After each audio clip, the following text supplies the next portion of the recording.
안녕하세요. 잡학사전 진행의 이도화입니다. 오늘은 김수현 기다인 아나운서와 함께합니다. 안녕하세요. 안녕하세요.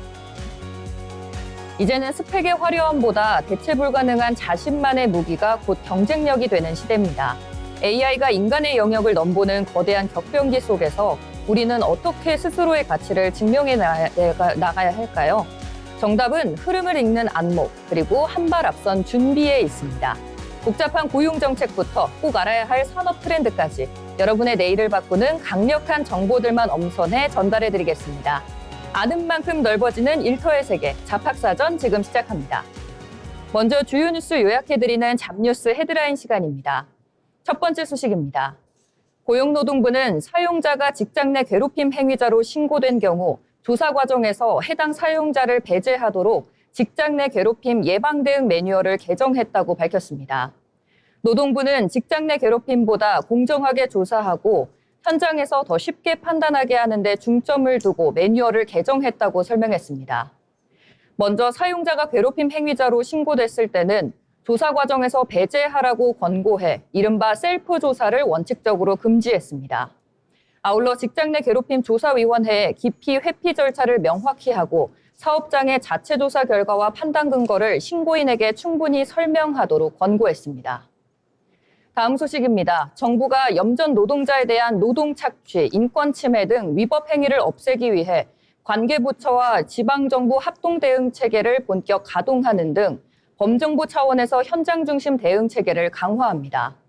특히 강제노동 등 위법 행위가 확인된 염전은 허가 취소 등 엄정 조치하고 피해 회복 지원 및 사업주 대상 인권 교육도 전면 확대합니다. 해양수산부와 고용노동부는 최근 전남 영광군 염전에서 발생한 직접장애인 노동자 폭행 노동착취 사건과 관련해 노동권 침해와 인권 유린이 더 이상 반복돼서는 안 된다며 경찰청 지방정부와 함께 합동 대응 체계를 구축 운영하는 대책을 마련했습니다. 김영훈 고용부 장관은 관계기관과 긴밀히 협력해 노동 착취와 인권 침해를 끝까지 추적하고 법 위반에 대해서는 무관용 원칙을 엄정 대응하겠다고 밝혔습니다. 마지막 소식입니다. 정부가 주 52시간제의 예외인 특별 연장 근로를 반복적으로 신청했거나 교대제 운영 과정에서 위법이 의심되는 사업장을 대상으로 감독에 나섭니다. 고용노동부는 전국 100개 사업장을 대상으로 2026년 장시간 노동기획감독을 일제히 실시한다고 밝혔습니다. 이번 기획감독은 올해 사업장 감독 종합계획에 따라 반기별 1회 추진되는 맞춤형 감독입니다. 장시간 노동에 따른 노동자의 건강권 침해 우려가 잇따르면서 현장의 위법 행위를 엄단하기 위해 마련됐습니다. 노동부는 이번 감독에서 법정 연장근로 한도 준수와 연장, 야간, 휴일 근로에 대한 가산수당 미지급 등 임금 체불 여부를 철저히 들여다볼 계획입니다. 지금까지 잡뉴스 헤드라인 전해드렸는데요. 이번에는 실제 직업 현장으로 가보겠습니다. 다양한 직업을 직접 만나보고 그 속에서 일하는 사람들의 이야기를 들어보는 현장 속으로 시작한 시간입니다. 김수현 아나운서가 전해드립니다. 삼면이 바다로 둘러싸인 대한민국, 그리고 우리가 매일 이용하는 수많은 항만과 거대한 대교, 바다 위에 떠있는 거대한 선박들까지 언뜻 보기에는 잔잔하고 평화로워 보이는 이 푸른 바다 아래 눈에 보이지 않는 거대한 위험이 도사리고 있다는 사실을 알고 계셨습니까? 실제로 거센 조류와 수압 속에서 해저 교각이나 선박 밑바닥은 끊임없이 부식되고 균열이 생기며 안전을 위협받고 있습니다. 과거에는 잠수사가 목숨을 걸고 직접 깊은 바다에 뛰어들어야만 했던 이 위험천만한 해저 현장에 이제는 첨단 로봇을 이끌고 나타나 물속의 안전 진단을 내리는 사람들이 있습니다. 오늘 현장 속으로에서는 미지의 바다를 탐색하는 해양기술의 눈, 수중드론 조종사에 대해 알아보겠습니다. 이들의 본격적인 업무는 거친 바다나 깊은 댐, 발전소 수로 등 인간이 직접 들어가기 힘든 수중 환경에 첨단 원격 조종 수중 로봇, 즉 ROV를 투입하는 것부터 시작됩니다. 하늘을 나는 드론과 달리 물속에서 움직이는 드론을 조종하는 것은 완전히 다른 정밀한 기술을 요하는데요. 공기보다 밀도가 약 800배나 높은 물속에서 거센 조류와 불규칙한 파도를 극복하며 드론의 위치를 고정하는 중성부력을 제어하는 일을 합니다. 탁한 물속에서도 길을 잃지 않도록 초음파 음향 카메라와 소나 레이더 시스템을 활용하고 최대 수만 루멘에 달하는 초고위도 LED 조명과 4K 카메라를 통해 해저 시설물의 상태를 모니터 화면으로 정밀하게 시각화합니다. 조종사들은 이 실시간 영상과 데이터를 바탕으로 대형 해상 사고를 미연에 방지하는 해저 안전의 청사진을 완성합니다. 컨트롤러 위에 작은 움직임 하나가 수억 원을 호가하는 첨단 장비의 파손은 물론 국가기관 시설물의 안전을 좌우하는 만큼 이 직업은 해양공학과 로봇 고강을 아우르는 높은 수준의 전문성을 요합니다.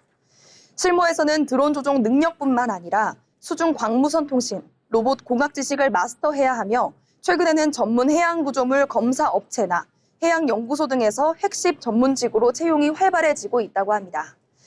하지만 모니터 앞 조종이 전부가 아닙니다. 수중 드론 운용의 80%는 드론과 육상을 연결하는 테더 케이블 관리에 달려 있다고 해도 과언이 아닙니다. 조류에 줄이 휩쓸려 해저 장애물이나 선박 프로펠러에 감기는 아찔한 사고를 막기 위해 보조 조종사와 긴밀하게 협업하며 줄의 텐션을 꼭 유지해야 합니다. 한순간도 긴장을 늦추지 않는 집요한 현장 검증이 이들이 갖춰야 할 핵심 역량이라고 할 수 있겠습니다. 그렇다면 해양 영토 개발과 안전이 그 어느 때보다 중요해진 지금 이들의 미래 전망은 어떨까요? 일각에서는 자율주행 수중 로봇이 발전하면 인간 조종사의 수요가 줄어들지 않을까 우려하기도 합니다. 하지만 전문가들의 예측은 전혀 달랐는데요. 조류가 비정상적으로 강하고 한 치 앞도 보이지 않는 한국의 까다로운 해양 환경에서 변수에 실시간으로 대응하며 로봇 집게를 이용해 정밀한 샘플을 채집하고 장애물을 회피하는 일은 인공지능이 쉽게 흉내낼 수 없는 인간 조종사만의 정교한 분석과 감각의 영역이기 때문입니다. 해상풍력 발전소의 건설, 해저 케이블 매설 등 해양 인프라 시장이 폭발적으로 성장하고 탄소 중립을 위한 해양 생태계 조사가 엄격해질수록 이들의 가치와 몸값은 시장에서 더욱 독보적으로 높아질 전망입니다. 내가 조종한 드론의 렌즈 하나가 보이지 않는 심해의 위협을 밝혀내고 수많은 사람의 안전을 지킬 수 있다는 것을 잘 알기에 이들은 오늘도 거친 바다와 모니터 화면 사이에서 치열한 줄다리기를 이어가고 있습니다. 지금까지 현장 속으로였습니다. 아무리 인공지능과 자율주행 기술이 발전하더라도 예측 불가능한 거친 바다 속에서 정밀한 판단을 내리는 건 결국 인간의 감각과 경험이라는 점이 무척 인상 깊었습니다. 보이지 않는 칠흑 같은 심해 속에서 우리의 안전을 묵묵히 건져 올리는 수중 드론 조종사들의 치열한 노력을 응원하겠습니다. 다음은 지금 바로 활용할 수 있는 실질적인 취업 정보를 전해드리는 오늘의 잡정보 시간입니다. 기다인 아나운서가 전해드립니다. 네, 매일 여러분의 취업 준비에 든든한 파트너가 되어드리는 오늘의 잡정보 시간입니다. 요즘 오운한 트렌드와 함께 스포츠와 웰니스 산업이 덩달아 쑥쑥 크고 있죠. 그래서 오늘은 직무 소개를 넘어 당장 지원해 볼 수 있는 채용 트렌드와 실전 팁을 집중적으로 살펴보겠습니다. 먼저 글로벌 스포츠 브랜드와 프로 구단의 채용 소식입니다. 보통 7월에서 8월 사이 하반기 마케팅 및 세일즈 직군 신입, 경력 채용이 본격적으로 열립니다. 과거 채용 공고를 보면 체육 전공자를 우대하는 곳이 많았죠. 하지만 최근 자격 요건이 확 달라졌습니다. 대부분의 기업이 전공 무관을 내걸고 있는데요. 대신 필수 요건으로 스포츠 현장과 팬덤에 대한 높은 이해도를 요구합니다. 전공보다는 실제로 현장에서 얼마나 뛰었느냐가 더 높게 평가하는 추세죠. 다음은 IT 스타트 업계에서 쏟아지는 웰니스 기획자 수시 채용 공고입니다. 건강관리 앱이나 온라인 PT 플랫폼 기업들이 현재 콘텐츠 기획자와 PM을 가장 활발히 뽑고 있습니다. 이들 공고의 우대사항을 유심히 보면 공통점이 딱 하나 있는데요. 바로 자기주도적인 건강습관 형성 경험과 커뮤니티 운영 경험입니다. 완벽한 의료 지식을 가진 전문가를 찾는 것은 아닙니다. 유저의 마음을 짚어내고 끈끈하게 소통할 줄 아는 실무자를 원하고 있습니다. 그렇다면 구직자들은 무엇을 채용 무기로 삼아야 할까요? 바로 나만의 경험이 담긴 포트폴리오 작성입니다. 거창한 인턴십이나 자격증이 아니어도 괜찮은데요. 주말마다 뛰는 러닝 기록을 꼼꼼히 적어놓는 블로그, 혹은 풋살이나 배드민턴 등의 모임에 SNS 계정을 직접 운영하며 팀원들을 모으고 소통해본 경험. 이런 일상 속의 생생한 활동이야말로 채용 담당자들의 눈길을 단번에 사로잡을 수 있는 가장 강력한 실전 채용 스펙이 됩니다. 채용 공고 속 자격 요건은 결코 멀리 있지 않습니다. 오늘 여러분이 즐겁게 흘린 땀방울과 기록들이 곧 가장 매력적인 이력서가 될 수 있습니다. 하반기 공채 시즌이 다가오고 있습니다. 지금 바로 관심 있는 스포츠 브랜드나 헬스케어 기업의 수시 채용 탭을 확인해 보시길 바랍니다. 여러분의 활기찬 도전을 응원합니다. 지금까지 오늘의 잡정보 시간이었습니다. 네, 내가 좋아하는 취미와 건강한 일상이 곧 나만의 독보적인 스펙이자 커리어가 될 수 있다는 사실이 취업 준비생들에게 큰 응원이 될 것 같습니다. 책상 앞에서의 공부도 중요하지만 내가 즐기는 운동 속에서 나만의 스토리텔링을 한번 찾아보시는 것도 좋을 것 같습니다. 다음으로 세상에서 우리가 아직 잘 알지 못하는 다양한 직업들이 존재하는데요. 새롭게 떠오르는 직업과 앞으로 주목해야 할 미래 직종을 살펴보는 시간, 직업의 세계, 유상화 아나운서가 전해드립니다. 7월이 되고 여름이 깊어지면서 올여름 장마는 언제쯤 시작될까 많이들 궁금해하실 텐데요. 기상 예보에 따르면 올여름 장마는 7월쯤에 시작한다고 합니다. 작년과 달리 조금 늦은 시기에 시작을 하는 건데요. 그러면 이렇게 시시각각 변하는 날씨를 누가 예측하고 결정을 하게 되는 걸까요? 오늘 직업의 세계에서는 날씨를 예측하고 결정하는 사람들, 기상예보관에 대해서 함께 알아보겠습니다. 예보의 사전적 의미를 보면 미리 알린다라는 뜻을 가지고 있습니다. 기상예보관은 말 그대로 날씨를 미리 알려주는 사람들인데요. 그렇다면 기상예보관들은 어떤 과정을 거쳐서 날씨를 결정하게 될까요? 기본적으로 기상위성과 레이더 등을 통해서 수집된 방대한 자료를 슈퍼컴퓨터로 분석을 하고 최종 결정을 하게 됩니다. 현재 컴퓨터 시스템이 대부분 자동화돼 있긴 하지만 이 과정에서 예보관들만이 축적한 경험 데이터와 통계적 해석 능력을 바탕으로 최종 결정을 하게 되는 거죠. 따라서 기상 예보관을 꿈꾸는 분들이라면 방대한 데이터를 해석할 수 있는 수학적 해석 능력과 작은 변화에도 반응할 수 있는 기민함이 필요합니다. 또한 대학교에서 대기과학이나 기상학을 전공하는 것이 유리하고요. 기상청에서 실시하는 정식 예보관 훈련 과정을 반드시 거쳐야 합니다. 우리가 접하는 예보에도 종류가 있습니다. 예보하는 시기에 따라서 초단기, 단기, 중기, 그리고 장기로 나뉘는데요. 초단기는 지금부터 6시간 이후에 일어날 날씨에 대해서 예측을 하는 것이고, 장기는 1개월에서 3개월 또는 그 이후의 기후 전망과 날씨 흐름을 예측하는 겁니다. 이런 예측 시기에 따라서 예보관들의 업무도 달라지겠죠.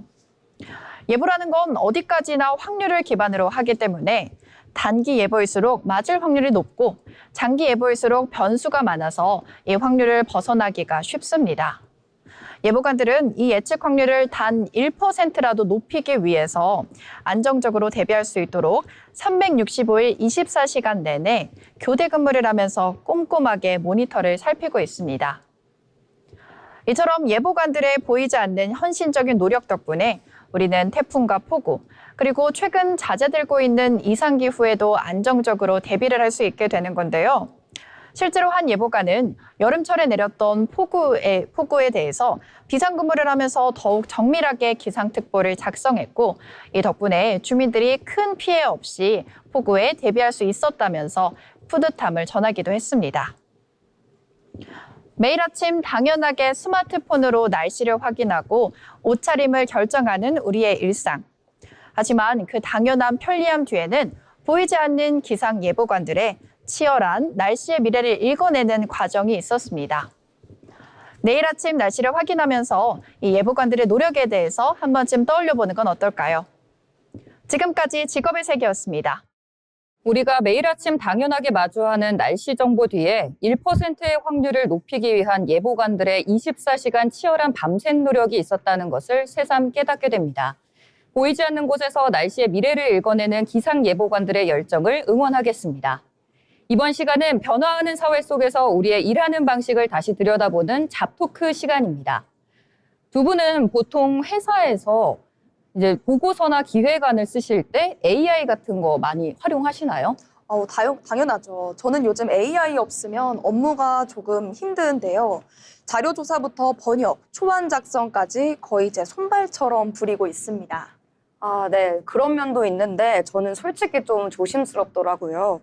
편하긴 한데 이걸 온전히 내가 한 게 맞나 싶기도 하고 나중에 문제가 생기면 어쩌나 하는 묘한 불안감이 좀 있어요. 네, 맞습니다. 바로 그 지점에서 요즘 직장인들이 아주 뜨거운 논쟁이 벌어지고 있다고 하는데요. 일명 휴먼 인 더 루프 방식이라고 하죠. 요즘 일터에서는 AI가 자료를 다 찾고 내용의 한 90%를 채워주면 인간은 그냥 마지막 10%만 살짝 다듬어서 제출하는 경우가 대세로 자리 잡았다고 하는데요. 그러면 이 시점에서 한번 질문을 하나 드려볼까 합니다. AI가 90%를 쓰고 내가 10% 다듬은 보고서, 이것도 온전히 내 능력이고 성과라고 인정을 해야 할까요? 저는 당연히 100%의 본인의 능력이고 성과로 인정해야 한다고 생각합니다. 이제는 시대가 완전히 바뀌었잖아요. 과거에는 도서관에서 밤새워서 책을 찾고 논문을 뒤적여서 자료 수집하는 게 능력의 척도였다면 지금은 수많은 정보 중에서 내게 필요한 걸 뽑아내기 위해 AI에게 얼마나 정교하고 또 날카로운 명령어를 던지느냐가 진짜 실력이 되었습니다. 결국 AI라는 최고의 무기를 다룰 줄 아는 안목과 기술이 그 직원의 역량인 셈인 거죠. 도구를 잘 쓰는 것도 현대 직장인의 가장 강력한 무기라고 생각합니다. 네, 수연 아나운서 말씀도 무슨 뜻인지 이해는 가지만 저는 조금 위험한 발상이라는 생각도 듭니다. 그건 엄밀히 말해서 AI의 성과지 그 직원의 진짜 실력이 아니잖아요. 보고서를 작성하는 핵심은 내가 이 사업을 얼마나 깊이 있게 고민하고 분석했는가인데 그 고뇌의 과정이 몽땅 빠져 있다면 그 직원은 알맹이 없는 복사 붙여넣기 전문가에 불과합니다. 만약 나중에 회사 시스템에 오류가 나거나 보안 문제로 AI를 쓸 수 없는 환경이 됐을 때 그 직원은 스스로 기획안 한 줄도 못 쓰는 무능한 상태가 되는 거 아닐까요? 과정 없는 결과에 성과를 주는 건 기업 입장에서도 장기적으로 손해라고 봅니다. 네, 두 분의 첫 발언부터 아주 팽팽한 대립이 이어지고 있는데요. 수연 아나운서는 AI를 부리는 기획력과 도구 활용력도 핵심 경쟁력이다라는 입장이시고, 다인 아나운서 같은 경우엔 과정과 사유를 생략된 결과물은 온전한 내 역량이라고 보기 어렵다는 말씀이십니다. 그러면 수연 아나운서, 다인 아나운서가 짚어주신 역량의 공백에 대해서는 어떻게 생각하시나요? 물론 그런 우려가 있을 수는 있지만 현실적인 효율성의 측면을 더 크게 봐야 한다고 봅니다. 예전에는 보고서 하나 쓰려면 데이터 수집하고 가공하고 또 PPT 레이아웃 잡느라 꼬박 10시간, 아니 20시간씩 걸렸잖아요. 그걸 AI 덕분에 단 1시간 만에 끝낼 수 있게 된 겁니다. 그렇다면 남은 9시간 동안 직원은 손을 놓고 있느냐? 그건 아니죠. 그 시간에 더 창의적인 아이디어를 구상하거나 실질적인 비즈니스 미팅을 하거나 시장의 트렌드를 분석하는 더 고차원적인 업무를 할 수 있다는 겁니다. 낭비되는 단순 반복 시간을 줄여서 회사의 생산성을 극대화해주는데 단지 AI 비중이 높다는 이유로 성과를 깎는 건 트렌드에 뒤처지는 평가 방식이 아닐까 싶습니다. 네, 효율성은 인정합니다만 그렇게 평가를 하기 시작하면 고용시장 전체에 심각한 하향 평준화가 올 수 있다고 생각합니다. 진짜 밤새 머리를 싸매고 도창적인 아이디어를 발굴해서 한 땀 한 땀 보고서를 쓴 직원과 생성형 AI한테 슬쩍 몇 마디 던져서 5분 만에 그럴싸한 보고서 뚝딱 만들어낸 직원이 똑같은 성과급을 받거나 오히려 AI를 쓴 직원이 더 빠르다는 이유로 좋은 평가를 받는다면 앞으로 누가 진지하게 자기 능력을 키우려고 노력할까요? 다들 생각하는 힘을 잃어버리고 AI가 주는 정답에만 의존하게 될 텐데 그건 조직의 기초 체력을 완전히 무너뜨리는 일이라고 생각합니다. 다인 아나운서가 짚어주신 생각하는 힘의 상실, 이 부분이 실제로 많은 기업의 인사 담당자들도 깊게 고민하는 지점이라고 합니다. 실제로 최근 어떤 기업들은 채용 시험이나 승진 평가를 할 때 일부러 인터넷과 스마트폰이 차단된 아날로그 환경에서 기획서를 쓰게 하는 역발상 평가가 도입되기도 했다는데요. 도구에 지나치게 의존하는 걸 경계하겠다는 뜻이겠죠. 네, 하지만 저는 그런 방식이 오히려 시대를 역행하는 게 아닌가 싶습니다. 계산기가 발명되었을 때 주판을 못 쓴다고 해서 그 직원을 무능하다고 평가하지 않았던 것처럼 말이죠. 이제 기업의 평가 패러다임은 완전히 바뀌어야 합니다. 너 이거 직접 머리로 생각해서 썼어? 라고 취조하듯 따질 것이 아니라 AI라는 자원을 융합해서 얼마나 더 시장성 있고 혁신적인 결과물을 도출해냈는가를 봐야죠. 네, 그리고 계산기는 단순한 수식 계산을 돕는 도구지만 생성형 AI는 인간의 문장과 사유 자체를 대체하는 점에서 다르다고 봅니다. 게다가 가장 큰 문제는 책임에 있다고 생각합니다. AI가 작성한 90%의 내용 중에 혹시 모를 오류나 거짓 정보가 섞여 있을 때 그걸 걸러내지 못하고 그대로 제출했다가 대형 사고가 터진다면 그 책임은 결국 최종 승인을 한 인간이 지는 거잖아요. 근데 평소에 자기가 직접 글을 쓰고 분석해보지 않은 사람은 AI가 교묘하게 숨겨놓은 오류를 절대 잡아낼 수 없습니다. 결국 10%의 날카로운 검수 능력도 90%를 스스로 써본 내공과 기본기에서 나오는 법입니다. 네, 그럼 오늘 이야기를 한번 종합해 보면 중요한 건 AI가 몇 % 썼냐는 그 비율이 아니라 결과물을 책임지고 조율할 수 있는 인간의 안목과 책임감이 어디에 머물러 있는가 같습니다. AI가 아무리 훌륭한 90%를 채우더라도 남은 10%를 채고 결정하는 인간의 내공이 없다면 그 결과물은 결국 사상 누각에 불과하다는 생각이 듭니다. 오늘 잡토크에서는 AI 시대의 새로운 성과와 역량의 기준에 대해 심도 있게 이야기 나눠봤습니다. 기술이 아무리 발전해도 그 기술을 부리는 주체는 결국 나 자신이어야 한다는 점, 우리 모두가 기억해야 할 것 같습니다. 지금까지 잡토크였습니다.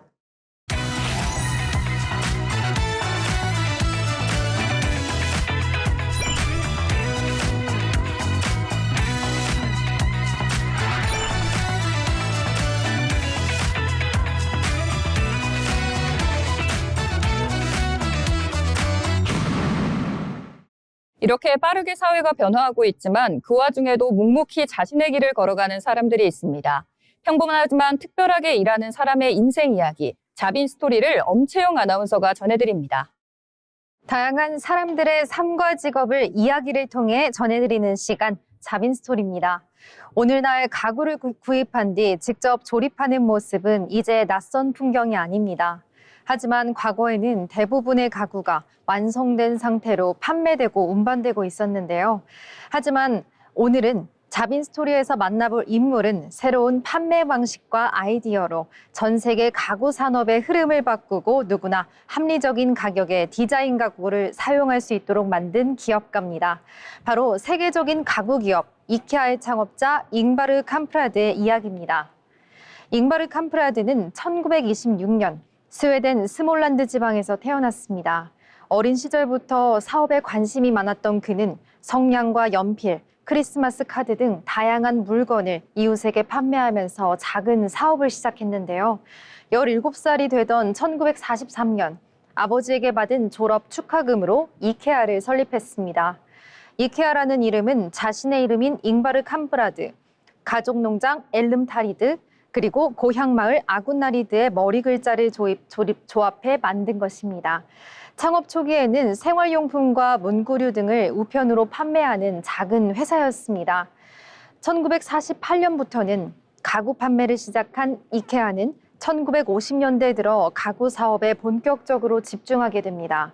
당시 잉바르 캄프라드는 운송 효율을 높이고 비용을 줄이기 위해 가구를 분리해 포장하는 방식을 적극적으로 도입했는데요. 이른바 플랫팩 방식은 운반과 보관을 더 효율적으로 만들었고 소비자는 직접 조립하는 대신에 보다 합리적인 가격으로 가구를 구매할 수 있게 되었습니다. 이러한 방식은 조립식 가구를 전 세계에 널리 보급하는 계기가 되었고 오늘날 이케아를 대표하는 특징으로 자리 잡았습니다. 잉바르 캄프라드가 추구한 것은 단순히 가구를 판매하는 것이 아니었습니다. 좋은 디자인과 실용성을 갖춘 제품을 더 많은 사람들이 부담 없이 사용할 수 있도록 하는 것이 철학이었는데요. 이케아는 대량 생산과 효율적인 물류 시스템을 바탕으로 가격 경쟁력을 높였고 다양한 생활 공간을 직접 체험할 수 있는 쇼룸 형태의 매장을 선보이며 새로운 쇼핑 경험도 제공했습니다. 현재 이케아는 세계 여러 나라에서 매장을 운영하며 글로벌 가구 기업으로 성장했습니다. 잉바르 캄프라드는 검소한 생활을 실천한 기업가로도 잘 알려져 있습니다. 그는 불필요한 비용을 줄여야 소비자에게 더 좋은 가격으로 제품을 제공할 수 있다고 믿었는데요.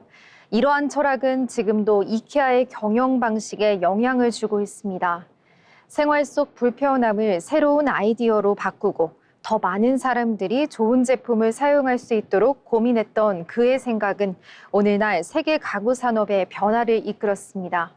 한 사람의 작은 아이디어가 우리의 생활 방식을 바꿀 수 있다는 사실. 조립식 가구를 대중화하며 새로운 가구 문화를 만든 기업가 잉바르 캄프라드의 이야기였습니다. 지금까지 자빈스토리였습니다. 대기업의 창업주이면서도 평생 검소함을 실천했던 이유가 결국 소비자에게 더 좋은 가격을 선물하기 위해서였다는 점이 깊은 울림을 줍니다. 한 사람의 집요한 고민과 아이디어가 가진 위대함을 느껴본 시간이었습니다. 이번 시간은 경제로 본 일터입니다. 경제의 변화는 곧 일의 방식과 일자리의 모습에도 영향을 미치죠. 이번 시간에는 경제 흐름을 통해 산업과 일터의 변화를 함께 들여다보겠습니다. 최한솔 아나운서가 전해드립니다. 경제 흐름을 통해 우리 일터를 알아보는 경제로 보는 일터입니다.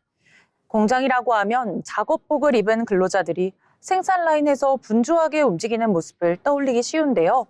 최근 제조업 현장에서는 조금 다른 풍경이 펼쳐지고 있습니다. 산업용 로봇이 부품을 옮기고 용접과 조립을 수행하는 것은 물론 인공지능을 활용해 제품을 검사하는 스마트 공장이 빠르게 늘어나고 있기 때문입니다. 이처럼 자동화 기술이 제조업의 경쟁력을 높이는 핵심 요소로 자리 잡으면서 일터의 모습도 달라지고 있습니다. 오늘은 로봇이 바꾸고 있는 공장과 그 안에서 새롭게 변화하는 일자리에 대해 알아보겠습니다. 기업들이 자동화에 투자하는 가장 큰 이유는 생산성을 높이고 품질을 안정적으로 유지하기 위해서입니다. 특히 제조업은 숙련 인력 부족과 인건비 상승, 그리고 글로벌 경쟁 심화라는 과제를 안고 있는데요. 여기에 제품의 품질은 높이고 생산 속도는 더욱 빨라져야 하는 만큼 반복적이고 정밀한 작업은 산업용 로봇이 담당하는 사례가 늘고 있습니다. 실제로 용접이나 도장, 부품 조립처럼 같은 동작을 반복하는 공정에서는 로봇이 사람보다 일정한 품질을 유지할 수 있다는 장점이 있습니다. 또한 센서와 인공지능 기술이 발전하면서 단순히 작업을 수행하는 것을 넘어 생산 과정에서 발생하는 데이터를 분석하고 설비 이상을 미리 감지하는 스마트 공장도 확대되고 있습니다. 자동화는 이제 선택이 아닌 제조업 경쟁력을 좌우하는 중요한 요소가 되고 있는 겁니다. 그렇다면 로봇이 늘어나면 사람의 일자리는 줄어드는 걸까요? 전문가들은 단순 반복 작업은 감소할 수 있지만 새로운 역할에 대한 수요는 오히려 늘어나고 있다고 설명합니다. 대표적인 직무가 산업용 로봇을 설치하고 운영하는 자동화 엔지니어입니다. 생산 라인이 정상적으로 작동하도록 설비를 점검하고 유지 보수하는 기술자의 역할도 더욱 중요해지고 있는데요. 또 공장에서 수집되는 다양한 데이터를 분석해 생산 효율을 높이는 생산 관리 전문가와 데이터 분석 인력의 수요도 증가하고 있습니다. 여기에 인공지능을 활용한 품질 검사 시스템을 운영하거나 자동화 공장을 설계하는 전문 인력도 새로운 직업군으로 주목받고 있습니다. 결국 사람의 역할은 직접 생산하는 것에서 생산 시스템을 관리하고 개선하는 방향으로 변화하고 있는 겁니다. 스마트 공장이 확산되면서 기업들이 원하는 인재상도 달라지고 있습니다. 기계를 단순히 다루는 것을 넘어 자동화 설비를 이해하고 데이터를 활용해 문제를 해결할 수 있는 역량이 중요해지고 있는데요. 로봇과 인공지능을 활용하는 디지털 기술은 물론 예상치 못한 상황에 대응하는 문제 해결 능력과 여러 분야가 함께 협업하는 능력도 점점 더 중요한 경쟁력이 되고 있습니다. 자동화가 발전할수록 사람의 역할이 사라지는 것이 아니라 더 높은 전문성과 기술을 요구하는 방향으로 변화하고 있는 셈입니다. 로봇이 공장에 들어왔다고 해서 사람의 역할이 사라지는 것은 아닙니다. 기술이 발전할수록 사람은 단순한 생산자를 넘어 로봇과 데이터를 활용해 더 높은 가치를 만들어내는 역할로 변화하고 있는데요. 결국 제조업의 경쟁력은 사람과 기술이 얼마나 조화를 이루느냐에 달려 있습니다. 공장의 변화는 곧 일터의 변화이고 그 변화는 이미 우리 곁에서 시작되고 있습니다. 지금까지 경제로 보는 일터였습니다. 로봇의 등장으로 일자리가 사라지는 게 아니라 사람을 더 안전하고 가치 있는 일에 집중할 수 있도록 일의 질을 높아지고 있다는 생각이 듭니다. 기계의 정확함과 인간의 지혜가 만들어낼 시너지, 그리고 그 안에서 새롭게 생겨날 기회들을 기대해 보겠습니다. 이번 시간은 데이터로 본 일터 자비쇼 시간입니다. 통계와 데이터를 통해 요즘 노동시장에 나타나는 변화를 살펴보는 시간인데요. 첫 번째로 이야기를 나눠볼 주제는 수현 아나운서가 준비해 주셨습니다.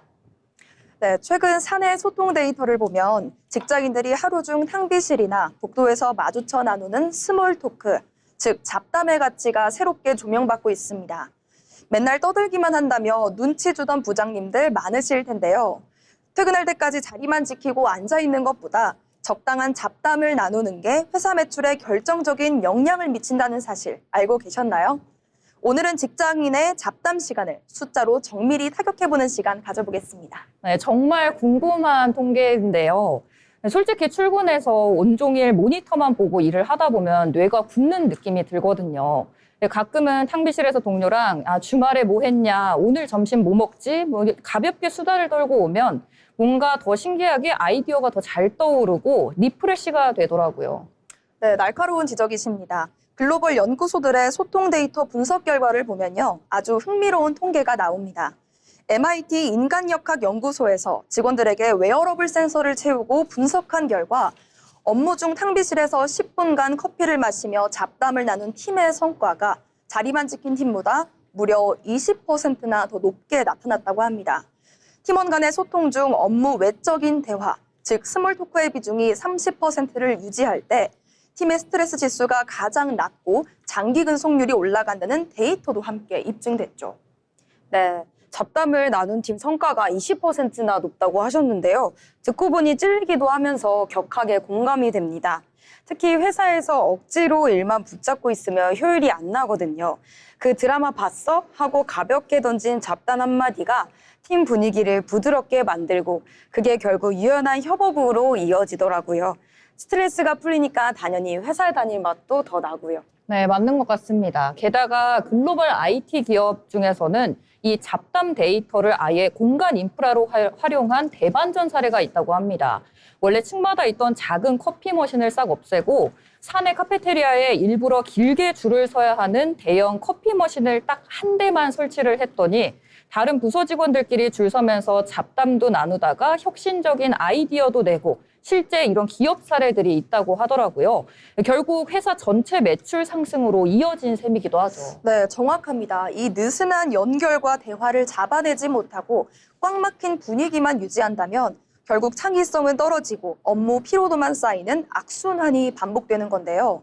그렇다면 현실적으로 우리의 일터의 데이터를 바꿀 수 있는 치트키는 없을까요?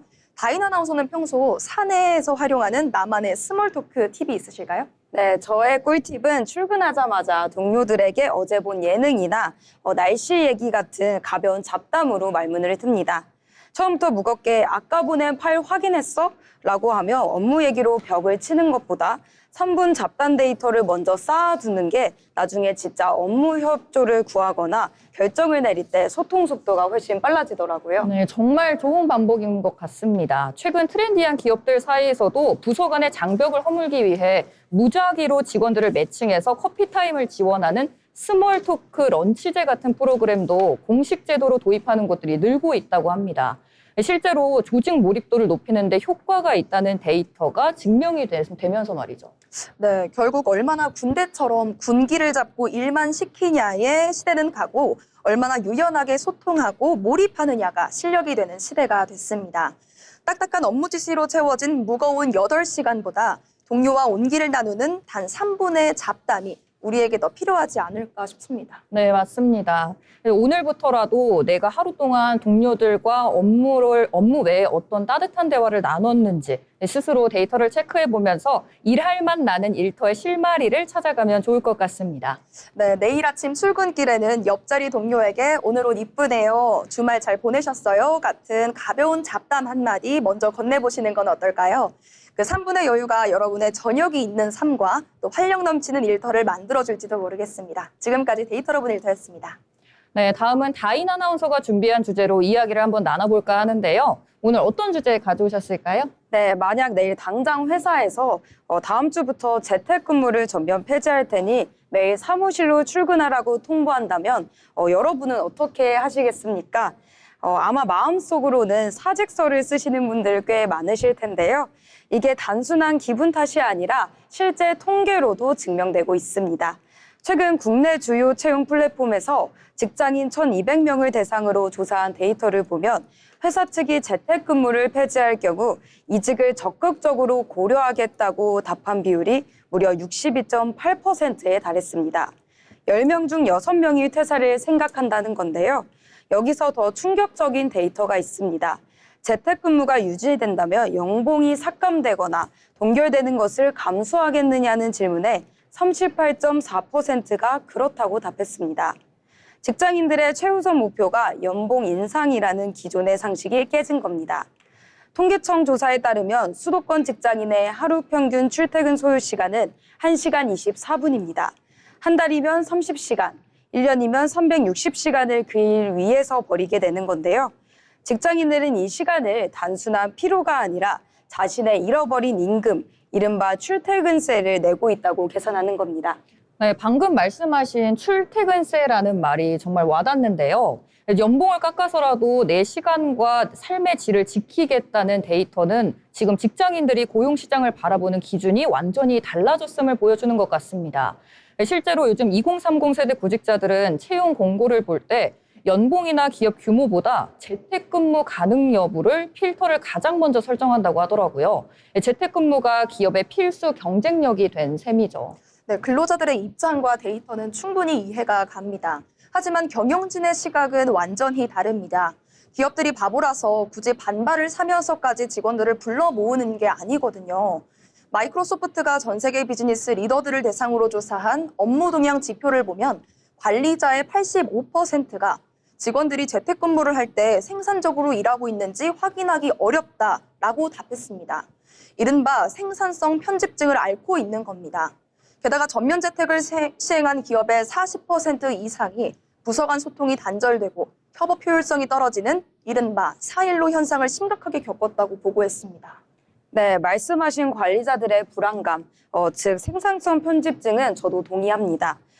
눈앞에 직원이 안 보이니까 불안한 거죠. 하지만 그 불안감이 실제 실적 저하라는 데이터로 연결되었는지도 따져봐야 합니다. 사무실 출근자와 재택근무자의 실제 업무 성과 지표는 유의미한 차이가 없었습니다. 오히려 콜센터나 IT 개발 직군에서는 재택근무 시 생산성이 13% 증가했다는 통계도 있죠. 즉 성과가 떨어진 게 아니라 경영진이 직원을 평가하고 관리하는 방식이 과거의 근태 위주에 머물러 있기 때문에 발생하는 마찰음이라는 해석이 데이터상으로 더 설득력이 있습니다. 그러면 성과를 내지 못하는 게 아니라 성과를 측정하는 방식이 시대에 뒤처졌다는 지적이시군요. 하지만 말씀처럼 소통의 문제도 무시할 수는 없을 것 같습니다. 특히 신입사원들의 경우 어깨 너머로 배우고 선배들과 교류를 하면서 조직 문화에 적응해야 하는데 재택근무 상황에서는 이런 정서적인 유대감 형성이 통계적으로도 크게 떨어진다고 나타나지 않나요? 네, 정확합니다. 창의적인 아이디어는 회의실에서 각 잡고 앉아있을 때보다 휴게실에서 커피 한 잔 마시며 스치듯 나누는 대화, 즉 복도 잡담에서 나오는 경우가 많습니다. 대면 접촉이 줄어들면 기업의 장기적인 혁신 동력이 떨어질 수밖에 없다는 게 경영진이 내세우는 가장 강력한 데이터 기반의 명분입니다. 네, 맞습니다. 전면 재택근무가 혁신과 조직 문화 결속력에 약점을 보인다는 통계 역시 분명히 존재합니다. 그래서 최근 노동시장 데이터가 양측의 갈등을 해결할 대안으로 가리키고 있는 것이 바로 하이브리드 워크입니다. 일주일에 2에서 3일은 출근을 하고 나머지는 재택을 하는 혼합형 방식이죠. 앞서 언급한 스탠퍼드대 연구팀이 하이브리드 워크를 도입한 기업들을 추적 분석한 결과 직원들의 퇴사율은 무려 35%나 감소했습니다. 반면 기업이 우려했던 생산성 하락이나 승진율 저하 등의 부정적 지표는 제로에 가까웠습니다. 극단적인 대립이 아니라 통계적으로 가장 안정적인 타협점을 찾은 거군요.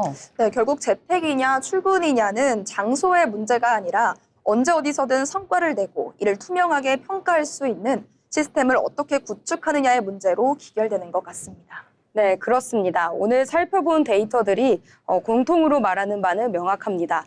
과거처럼 무조건 사무실 책상에 오래 앉아있는 것을 성실함과 생산성으로 착각하는 시대는 통계적으로 완전히 끝났다는 겁니다. 기업의 근무 형태가 인재를 끌어당기는 가장 강력한 무기가 된 지금, 데이터를 기반으로 유연한 조직 문화를 설계하는 기업만이 살아남을 것입니다. 근로자가 원하는 삶의 질과 기업이 추구하는 생산성이 평행선만 달리는 것은 아니라는 점을 통계 자료가 잘 보여주고 있습니다. 결국 중요한 건 장소의 물리적 위치가 아니라 서로를 신뢰하고 성과를 증명해내는 유연한 시스템이 아닐까 싶네요. 변화하는 고용시장 속에서 우리의 일터가 나아가야 할 나침반을 확인해 본 시간이었습니다. 지금까지 데이터로 본 일터였습니다.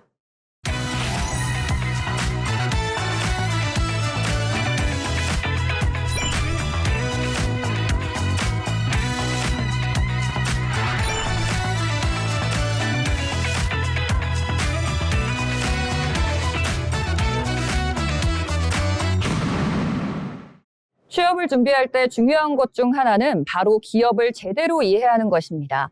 기업의 특징과 산업 트렌드를 살펴보는 시간, 기업사전, 기업을 알고 잡자. 유상화 아나운서가 전해드립니다. 기업을 쉽고 재밌게 알아보는 시간, 기업사전입니다. 스마트폰부터 자동차, 인공지능까지 우리 주변의 첨단 기기에는 반도체가 필수적으로 들어갑니다. 그런데 이렇게 반도체가 출시되기 전에 꼭 거쳐야 하는 과정이 있는데요. 바로 정상적으로 작동하는지 확인하는 반도체 검사입니다. 오늘 기업사전에서 소개해드릴 기업은 이런 반도체 검사를 담당하는 기업 리노공업입니다. 리노공업은 1978년에 설립된 반도체 검사 부품 전문 기업으로 반도체를 테스트하는 데 필요한 프루브핀과 테스트 소켓을 생산하고 있습니다. 겉으로 드러나는 완성품을 만드는 기업은 아니지만 반도체가 정상적으로 작동하는지 확인하는 과정에서 꼭 필요한 핵심 부품을 생산하고 있죠. 또한 최근에는 높은 정밀도와 기술력을 바탕으로 국내뿐 아니라 해외 주요 반도체 시장에도 제품을 수출하면서 글로벌 경쟁력을 인정받고 있습니다. 최근엔 인공지능, 자율주행, 그리고 데이터 센터에 대한 빠르게 성장하면서 고성능 반도체 수요도 함께 높아지고 있는데요. 반도체 성능이 높아질수록 더 정밀한 검사 과정이 필요해진 만큼 검사 부품의 중요성도 함께 커지고 있습니다. 리노공업 역시 이러한 산업 변화에 맞춰서 차세대 반도체 검사 기술 개발과 제품 경쟁력 강화에 집중하고 있습니다. 또한 연구개발을 바탕으로 초미세 반도체 검사에 필요한 기술 고도화에도 힘을 쏟고 있는데요. 특히 모바일 반도체는 물론 AI 반도체와 고성능 컴퓨팅 반도체 검사 시장까지 사업 영역을 확대하면서 성장 기반을 넓혀가고 있습니다. 여기에 더해서 높은 기술력을 바탕으로 꾸준한 해외 수출을 이어가면서 글로벌 경쟁력도 함께 인정받고 있는 중입니다. 반도체의 성능 경쟁이 치열해질수록 검사 기술의 중요성도 더욱 커지고 있는데요. 이제는 얼마나 좋은 반도체를 만드느냐보다 얼마나 정확하게 검사하느냐도 산업 경쟁을 좌우하는 중요한 요소가 되고 있습니다. 리노공업은 이러한 변화 속에서 반도체 품질을 책임지는 핵심 기술 기업으로 성장하고 있습니다. 앞으로의 기업에 대한 전망도 긍정적입니다. 업계에선 AI 반도체와 첨단 산업의 성장으로 반도체 검사 시장 역시 지속적으로 확대될 것으로 전망하고 있습니다. 눈에 잘 띄진 않지만 반도체 산업을 든든하게 뒷받침하는 숨은 강자. 리노공업의 앞으로의 행보에도 관심 가져보시면 좋을 것 같습니다. 지금까지 기업사전이었습니다.